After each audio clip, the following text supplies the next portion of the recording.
Welcome back to my YouTube channel.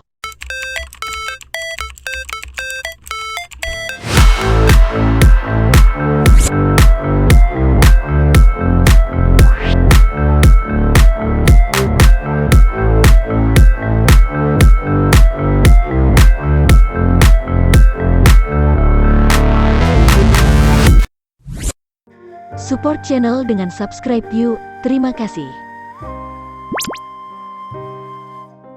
Part 1. Mana bocah ingusan itu? Temui kami sekarang. Ya, kalian harus tanggung jawab. Cepat, kalau tak, kami akan bertindak lebih parah lagi. Bocah, keluar kau.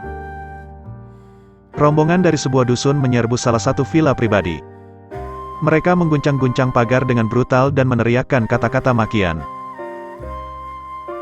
Sekitar 20 orang lelaki dewasa menggeruduk villa mewah dengan mimik wajah penuh kemarahan. Suasana kian ricuh, karena sang pemilik villa enggan menemui. Beberapa orang di antaranya terus saja mengguncang pagar dan hendak merobohkannya. Aksi mereka terhenti ketika seorang satpam menemui dan berbicara langsung. "Ada apa bapak-bapak?" tanya seorang satpam jaga.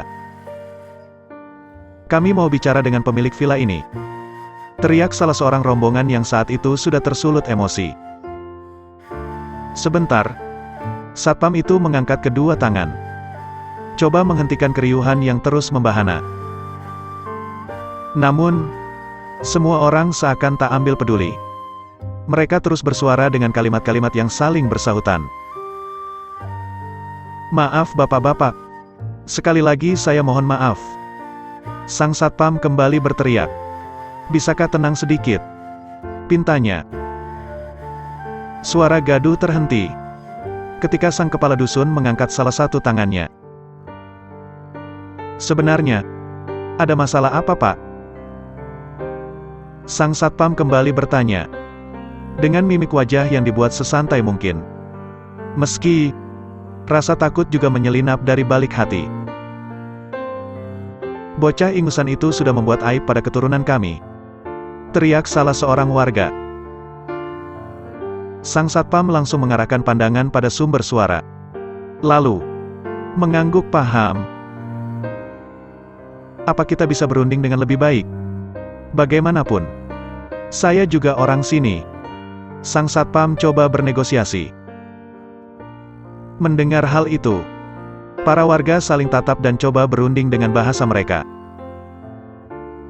"Tapi," lanjut satpam itu lagi, "nggak semua bisa masuk. Bagaimana?" Lelaki berseragam biru dongker itu mengajukan syarat. Warga kembali saling tatap. Mereka mulai berembuk dan menentukan siapa saja yang masuk dalam villa untuk menyelesaikan masalah yang ada. Akhirnya, mereka memilih kepala dusun dan beberapa warga.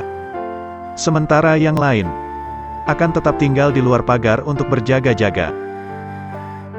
Dari puluhan orang itu, 5 orang diantaranya masuk dalam villa, mengikuti langkah sang satpam. Mereka duduk di ruang tamu, sembari menunggu sang pemilik villa sudi menemui. Dari arah sebelah sana, seorang wanita dewasa dengan penampilan anggun dan seorang bocah laki-laki jalan menyusuri anak tangga.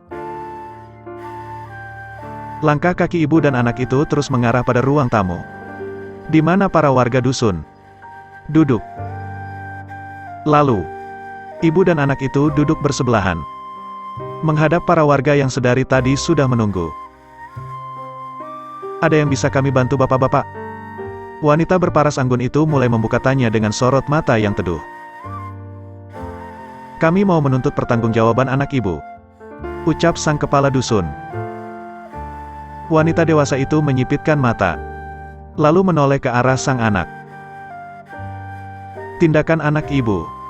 Sorot mata lelaki parubaya itu mengarah tajam pada bocah yang ada di hadapannya. Sudah masuk dalam ranah liar dan tak terpuji. Lanjutnya, "Ya," seru lainnya, "dia sudah merenggut mahkota suci dari keturunan kami." Lelaki lainnya ikut berucap. Dengan suara lantang. "Apa yang kamu lakukan, Al?" Wanita dewasa itu terus menatap tajam ke arah sang anak. "Alvaro." Bocah laki-laki itu terlihat bingung. Dan ia tak sanggup menjelaskan karena ia tak begitu paham dengan apa yang menjadi pokok bahasan. "Al?"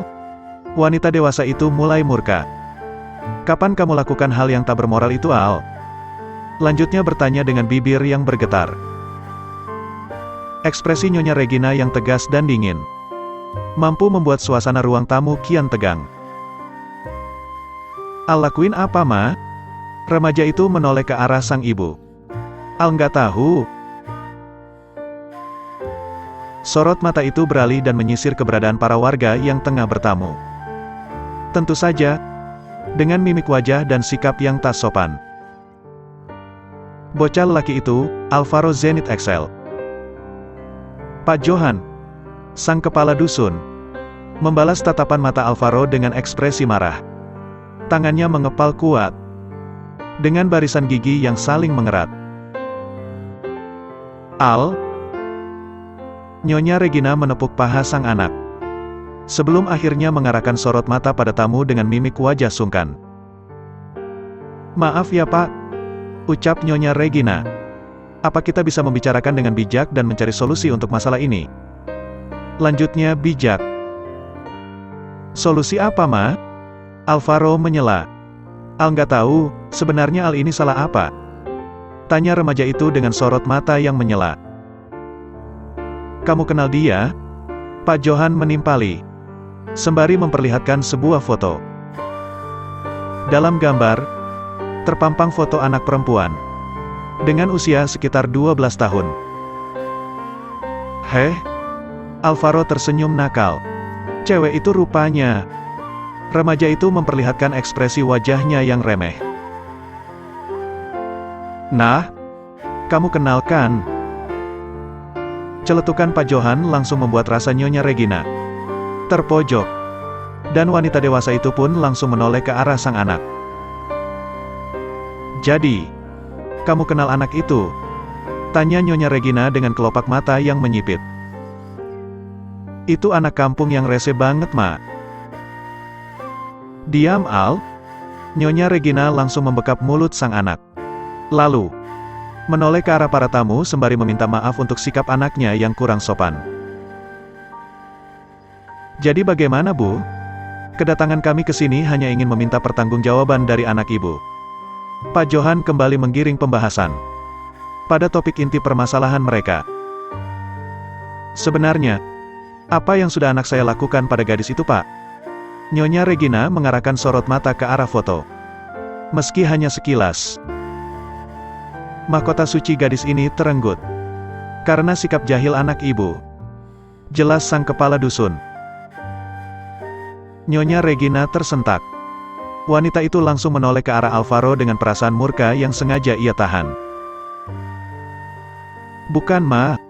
Alvaro menolak tuduhan sang mama, yang bisa ia baca meski tak terkata. "Al nggak lakuin itu." "Beneran, Ma?" Nyonya Regina terus menatap tanpa kata. Sementara para warga, mereka saling tatap dengan bahasa isyarat yang terucap dari sorot mata.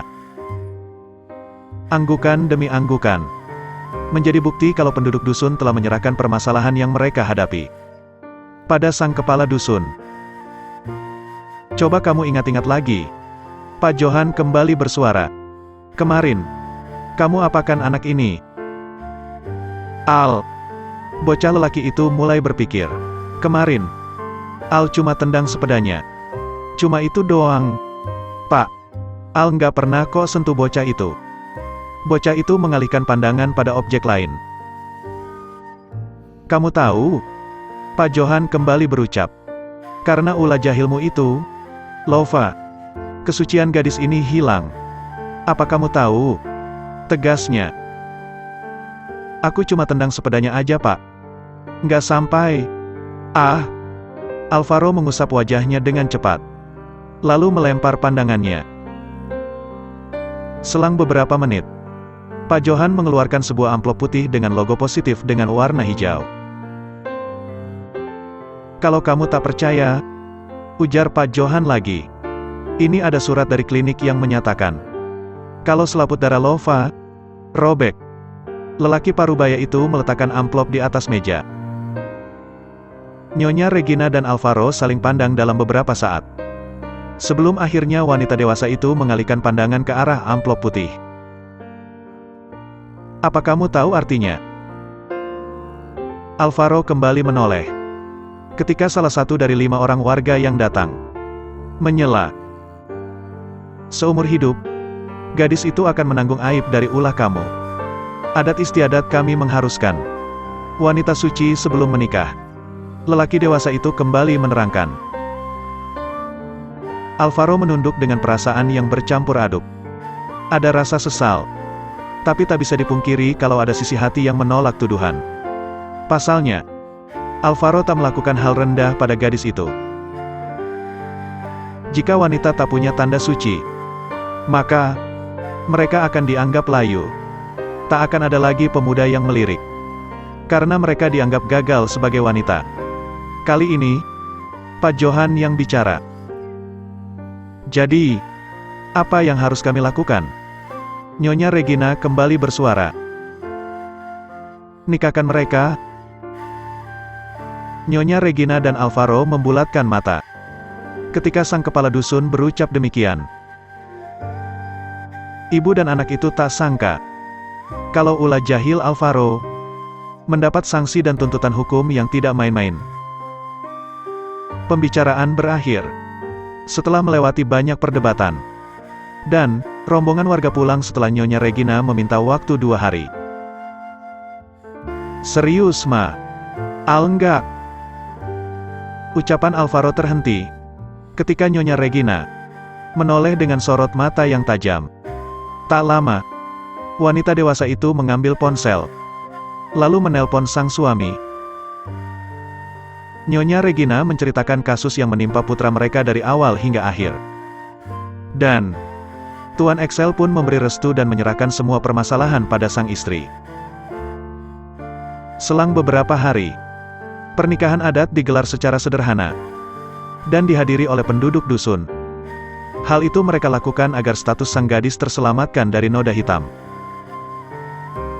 Tak masuk akal memang, pernikahan antara Lovandra dan Alvaro berlangsung karena tradisi setempat yang menuntut demikian. Setelah prosesi acara selesai, Nyonya Regina dan pihak keluarga Lovandra Odele Maulvi kembali berbicara. Satu kenyataan baru mampu membuat hati Nyonya Regina haru. Pasalnya, Lovandra merupakan seorang anak yatim piatu. Maaf, Nyonya Regina kembali bersuara. Anak-anak ini kan masih di bawah umur. Ucapnya sembari menyisir tiap anggota keluarga yang ada. Dan sanak keluarga Lovandra pun mendengarkan. Saya sebagai ibunya Al meminta dengan sangat agar mereka tidak campur dulu. Mental mereka sebagai anak di bawah umur belum layak untuk tinggal bersama. Nyonya Regina melanjutkan percakapannya. Keluarga Lovandra melebarkan mata, bingung. Mereka saling tatap dan merasa dipermainkan. Maksud ibu? Tanya salah satu kerabat Lovandra lainnya. Kalau boleh, saya mau nitip Lova di sini dulu. Nanti, kalau sudah 17 tahun, saya akan mengambilnya. Raut wajah lega jelas terlihat dari tiap sisi wajah yang hadir setelah Nyonya Regina menjelaskan maksudnya. Dan keluarga gadis itu pun saling pandang dan mulai berunding. Bagaimana? Nyonya Regina kembali menyela setelah sekian menit hening. Lagi-lagi para kerabat gadis itu saling pandang, lalu sama-sama mengangguk. Seiring dengan itu, senyum lega pun terlihat dari raut wajah Nyonya Regina. Untuk rasa tanggung jawab dan kepedulian kami akan mengirim nafkah lahir untuk Lova. Rapat sederhana itu pun berakhir setelah menemukan titik temu antar keluarga. Part 2. 5 tahun kemudian. University Global. Suasana kampus siang itu lumayan ramai. Banyak penuntut ilmu yang duduk bergerombol dengan rekan sejawat. Penampilan penunjang yang mereka pakai termasuk dalam kategori mewah dan rata-rata keluaran brand ternama. Al, seorang wanita menggelayut manja pada lengan kokoh sang pria. Mau Lance? Lanjutnya bertanya. Lelaki itu tersenyum. Ayo, jawabnya. Mereka jalan ke arah kantin kampus. Gadis itu terus melingkarkan tangannya dengan mesra.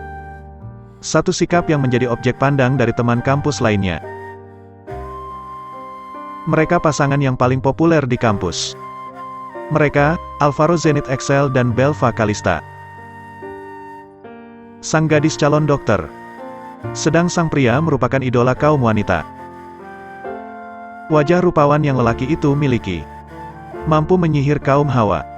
Seorang ahli waris hotel bintang 5 yang tersebar di beberapa kota. Mau pesan apa, Al? Burger. Lelaki itu menjawab sambil memainkan ponselnya. Jangan keseringan makan junk food, Al. Itu nggak bagus buat kesehatan. Gadis itu menggerutu dengan raut wajah yang cemberut. Ya, sudah. Kamu saja yang pilih.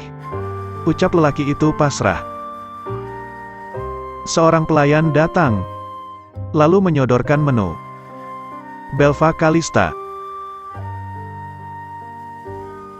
Gadis yang duduk di samping lelaki itu mulai memilih menu sehat. Setelah mengakhiri pilihannya, sang pelayan kembali. Sembari menunggu pesanan, Belva terus saja bicara tentang kegiatan yang akhir-akhir ini ia lakukan. Sementara Alvaro Zenith Excel, lelaki yang duduk di sampingnya hanya merespon dengan anggukan. Meski sosok itu tak begitu paham dengan apa yang Belva ucap. Tak lama, menu yang mereka pesan datang. 2 orang pramusaji mulai menyajikan menu di atas meja. Setelah rapi, mereka pun kembali. Belva mulai membersihkan sendok dengan serbet makan. Lalu, memberikannya pada Alvaro. Makan dulu, Al. Perasaan dari tadi main game mulu.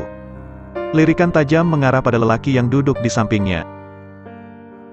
Alvaro mengulum senyum. Ia mulai menyimpan handphonenya, lalu menikmati hidangan yang tersaji di atas meja. Hari ini, kamu mau kemana? Belva membuka tanya. Saat mereka tengah menikmati makan siang. Aku mau pergi sama anak-anak. Setelah berucap demikian, Alvaro menyuapkan nasi ke dalam mulut. Malam, Belva coba memastikan dugaannya. Dengan sorot mata yang sedikit menelisik. Alvaro menoleh ke arah Belva. Lalu mengangguk. Katanya, nggak akan keluar malam lagi. Ekspresi wajah kurang suka pun Belva perlihatkan. Jaki ulang tahun, Bel. Ucap Alvaro singkat. Sepasang kekasih itu kembali menikmati makan siang mereka. Sementara tak jauh dari mereka, para remaja putri terus saja mencuri pandang pada sosok Alvaro. Setelah makanan yang tersaji di atas piring telah berpindah ke dalam lambung, Belva dan Alvaro pun keluar setelah membayar bil. 2 pasang kaki itu terayun menuju tempat parkir. Alvaro mengantar Belva ke arah mobilnya. Sampai sisi mobil, Belva balik badan dan mereka pun saling hadap. Al, gadis itu merapikan jas alma mater yang Alvaro kenakan. Lelaki itu tersenyum dengan sorot mata yang terarah. I love you. Lagi-lagi Alvaro tersenyum sembari mengangguk. Kok gitu? Belva mengerucutkan bibir. Jadi, pria itu balik tanya dengan kelopak mata yang menyipit. Balas apa gitu? Ucap Belva dengan penuh harap. Mau dibalas apa? Alvaro menggoda. Nggak asik banget sih. Belva mengalihkan pandangan saat wajah itu condong ke arahnya. Lagi. Alvaro hanya bisa mengulum senyum sembari menegakkan badan. Merasa tak dapat respon dari kode yang ia lontar, Belva langsung mencium pipi Alvaro dengan cepat. Dan lelaki itu pun terkejut. Setelahnya, Belva balik badan dengan segera. Lalu masuk mobil. "Bye," ucapnya. Dan, kendaraan roda 4 itu pun bergerak maju, meninggalkan Alvaro yang masih tertegun dan mengusap-usap area pipi. Setelah Belva pergi, Alvaro jalan ke arah mobilnya. Lalu, kendaraan roda 4 itu bergerak cepat. Mobil sport dengan warna merah metalik berhenti tepat di depan rumah mewah. Simbol kuda jingkrak yang bertengger di bagian depan mobil menjadi simbol kegagahan bagi sang pemilik. Dari sisi sebelah kanan, sosok jangkung dengan jas alma mater bertuliskan University Global di dada sebelah kiri itu pun turun. Dan, sebuah tas punggung tergantung pada pundak kanannya. Lelaki itu jalan ke arah dalam rumah.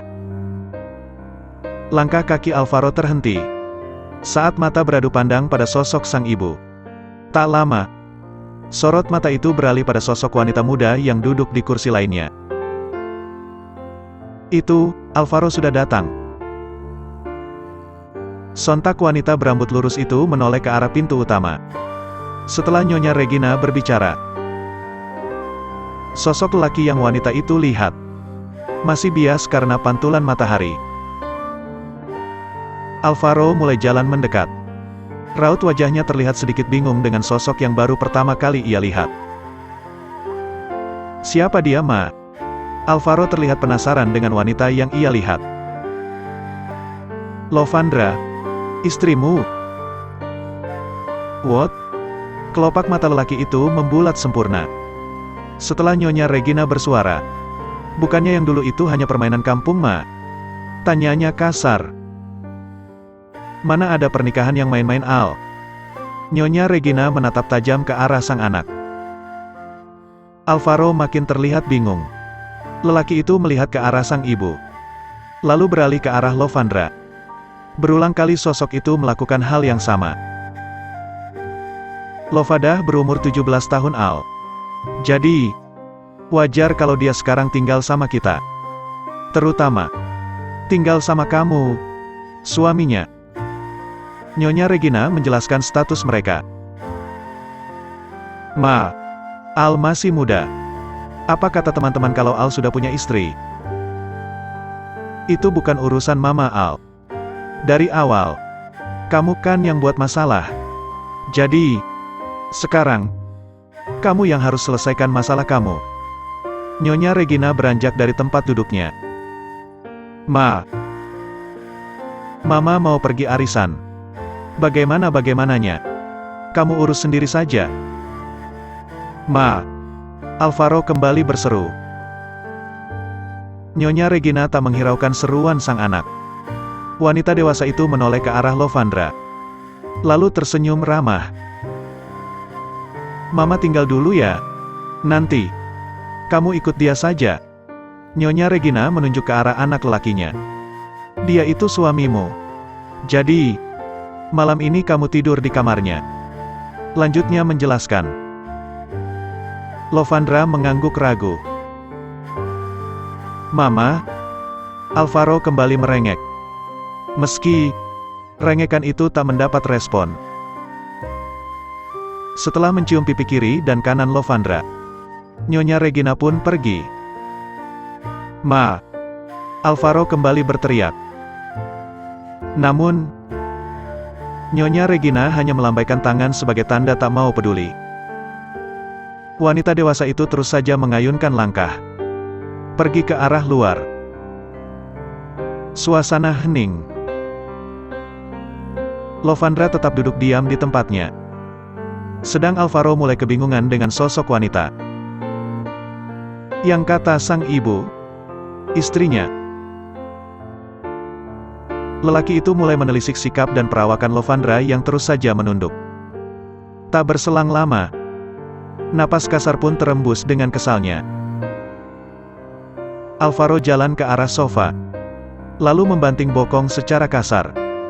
Lelaki itu coba mengabaikan apapun, dan seakan tak peduli dengan siapapun. Hingga, dering telepon memecah sunyi. Alvaro mulai merogoh ponsel dari dalam tas, lalu mengusap logo telepon yang berwarna hijau. Tak lupa, lelaki itu menghidupkan speakernya. "Apa?" ucapnya ketus, saat ponsel tersemat di telinga. "Malam ini jadikan." Suara dari ujung telepon menggema. "Ya jadilah. Jangan lupa bawa yang bening-bening." Lovandra membulatkan mata. Ketika celetukan nakal itu ia dengar.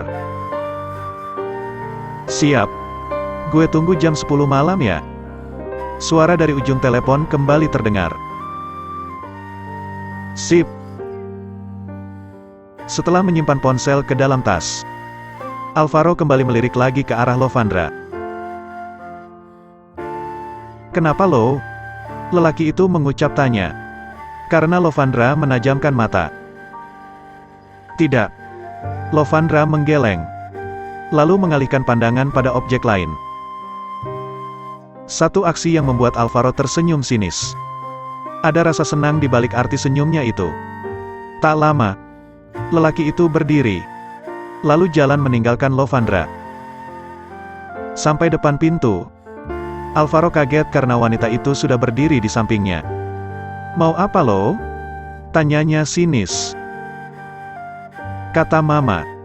Ucapan Lovandra tercekat. "Ah?"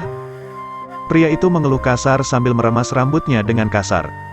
Tak lama, ia membuka pintu kamar, lalu masuk. Lovandra bergeming. Ia tetap berdiri di depan pintu tanpa berani masuk kamar. "Masuk." Alvaro memberi perintah pada wanita yang ia nikahi 5 tahun yang lalu. Tepatnya, saat ia masih berumur 14 tahun. Lovandra mulai melangkahkan kaki masuk. Meski ragu, manik coklat tua itu mulai menyisir ruang. Ruang tidur yang besar dengan penataan yang epik, mampu membuat sorot matanya tak bisa berkedip. Wanita berparas manis itu mulai meletakkan tas punggung di lantai dengan sorot mata yang terus tertuju pada ranjang tidur yang begitu menggoda. Tanpa beban, wanita itu pun langsung merebah di atas ranjang, melepas penat yang beberapa jam terakhir meremas area pundak. Rasa penat yang seharian menggelayuti pundak mampu membuat Lovandra lupa diri. Wanita itu lupa kalau dalam kamar ada sosok lawan jenis yang berdiri terpaku. Ketika lihat ulahnya yang polos, Lovandra mulai memejamkan mata, merilekskan tubuh dan menikmati sensasi empuk yang memanjakan tulang. Perjalanan jauh yang ia tempuh mampu membuat tulang dalam tubuh terasa kaku. "Apa yang lo lakuin?" Suara berat khas pria mampu membuat Lovandra terperanjat. Sontak, wanita itu beranjak dari tempat tidur, lalu duduk di bibir ranjang. "Maaf," ucap Lovandra gugup. Alvaro jalan ke arah Lovandra, lalu berdiri tepat di hadapannya. Pria itu membungkuk dan mensejajarkan wajah mereka. "Apa lo berniat godain gue?" ucapnya dengan sorot mata yang menusuk. Lovandra mengalihkan pandangan dengan segera. "Maaf. Lova lupa kalau ada orang lain di ruangan ini." Terang Lovandra dengan mimik wajah yang mendelik. "Benarkah?" Alvaro memegang dagu Lovandra, lalu membimbing agar mereka bisa saling tatap. Lelaki itu terus mendekatkan wajah mereka dengan area bibir yang terfokus. Lovandra lebih pilih memejamkan mata rapat. Mimik wajah wanita itu mengisyaratkan rasa takut yang berlebih. "Kenapa? Apa lo takut?" Alvaro bertanya dengan nada yang sedikit menantang. Lovandra bergeming. Saat wajah itu terus saja mendekat. Apa yang akan Alvaro lakukan pada Lovandra? Jangan lupa like, komen, share, dan subscribe. Terima kasih. Cerita bersambung.